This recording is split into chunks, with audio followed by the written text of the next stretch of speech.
Testing, testing, 1, 2, 3. Testing, testing, 1, 2, 3. It's time for a bonus episode of the Joshcast.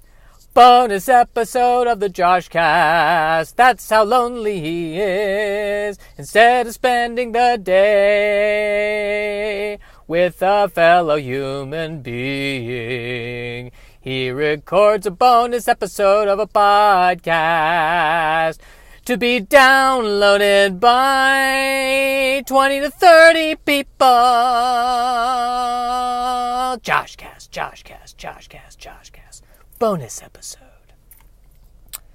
I've been working on this bit for a long time about the Hitler painting. The Hitler painting! The Hitler painting! Namely, that a painting that was painted by Adolf Hitler was auctioned and somebody paid $200,000 for it. And the question that comes to mind continuously is, what do you do with a Hitler painting? What do you actually do with it? And I'm wondering if there are people who just hang them up in their houses and they live their lives, and people are over for dinner,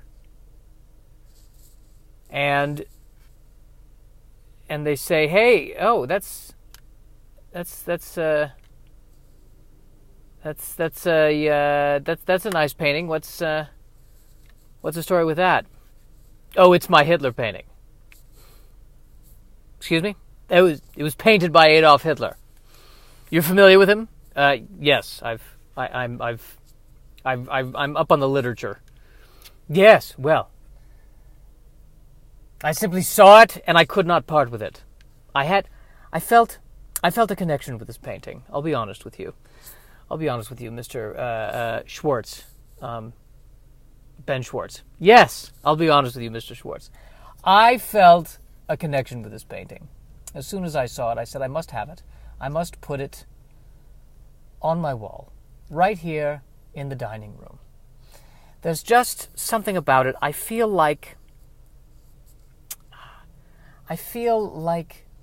how do I explain it? I saw this movie, The History Boys. Have you seen The History Boys, Mr. Schwartz? Yes, I have. Well, there's a moment in The History Boys where the teacher is explaining to one of the students that the beauty of literature is the moment at which the person writing it, through their writing, reaches out and touches the person reading it, and for the moment there's a mutual connection. There's a moment at which their soul, lost in the darkness, finds another soul, and it's done through art. And I felt the exact same way when looking at this painting. I felt as if someone was reaching out to me, and I reached back and I clasped their hands, and for a brief moment we weren't alone. Mr. Schwartz, we weren't alone.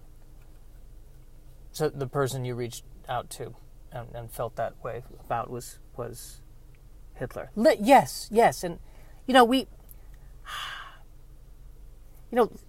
we have to stop looking at people in simplistic ways. Hitler was complex, man. Hitler was complex. There was more to Hitler than met the eye. And I think you see it in this painting. You see the beauty that was there, that nobody thinks to look for anymore in these fascist times, really. Yeah, okay. I see. I think I see where your head's at. Sure. Whatever you say. Can I get you something else to drink? No, I'm good. Are you enjoying your meal? Yeah. It's it doesn't taste like radiation. That's what I wonder. What do you do with that? What do you do with a Hitler painting? What do you do with it? I wonder that. What else do I wonder? What else do I wonder? What else am I wondering? I think the place in front of me There's two places in front of me. One of them is the Karen Pharmacy. And that's, the more I think about it, that's the greatest name for a pharmacy I've ever heard. The Karen Pharmacy. So what's the story behind that? Well, my name is Karen, and this is my pharmacy. Well, shouldn't you call it Karen's Pharmacy? No! It's Karen. It's a brand. My brand is Karen. I am Karen, and that is my brand. Okay.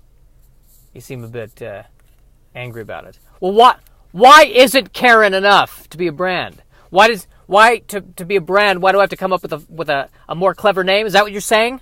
Is that what you're saying? Karen is enough. Karen is enough! All right. I was just here to get some foot spray. Aisle 3. I see that you have only one brand of foot spray, Karen foot spray. Yes! Is there a problem with that? No, that's fine. I'll get the foot spray. So there's that, Karen Pharmacy, and then next to it is a place called Donut Prince. And I can't remember Donut Prince, which makes sense. Donut Prince, okay. Could have been Donut King. Were they saying, let's call it Donut King? You know what? Let's be humble, okay? We're not kings. We don't know everything there is to know about donuts. We don't reign over donuts. But I would say we're in the royalty. We're up there. Donut Prince. And I can't remember if it was in the sign of the donut shop, or this shop or another donut shop, where it said it's better to get a donut than it is to get a divorce. And I thought that was a really, that's a bold statement coming from not even the Donut King, the Donut Prince. First of all, do you have any idea what the actual domestic situation is like? I think there are a lot of cases where it's better to get the divorce than the donuts. And the children would even agree with you. No, totally. It was a hostile situation. It was very toxic. If we had to choose between donuts and divorce, as good as your donuts are, Donut Prince, we would go with divorce. So, we see what you're saying there, but you got to check your premise on that one.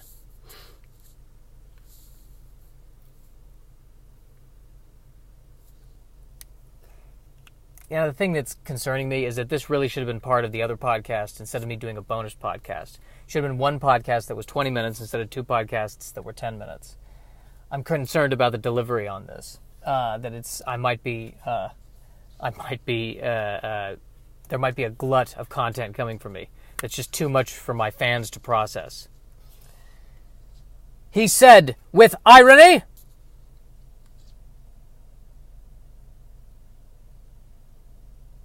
yes, I'm here today with local business owner Karen. And was there, the way you said my name, there was judgment there. There was no judgment. Yes, there was. I'm not only Karen, I'm Karen. That's how you should say my name. Now, next to the Karen Pharmacy, I'm sorry, there's not even the Karen Pharmacy. It's Karen Pharmacy. Oh, wait. What if it's a pun? What if what they mean to say is caring, C-A-R-I-N-G, but it was owned by someone named Karen, and she said, we'll call it the Karen Pharmacy, and it'll be a pun. And her friend said, but what if people don't get it at first and they just think you're a megalomaniac? No, they'll get it. They'll get that I care and I have a punny sense of humor. They'll get it. I assure you they'll get it. No one would be stupid enough to not get that for the first 15 minutes of their podcast. But next to that is the Olive Cleaners, which makes sense because they're on Olive Avenue. So that's a perfectly logical name. Olive Cleaners, I'll give you that. Dry clean, laundry, alterations. Perfect. Everything is across the board. It's on a nice yellow sign, easy to read, easy to see. Olive Cleaners. So when they're at the business partnership meeting, Jimmy from Olive Cleaners, he's the owner, all around nice guy, rational guy, always sits next to Karen.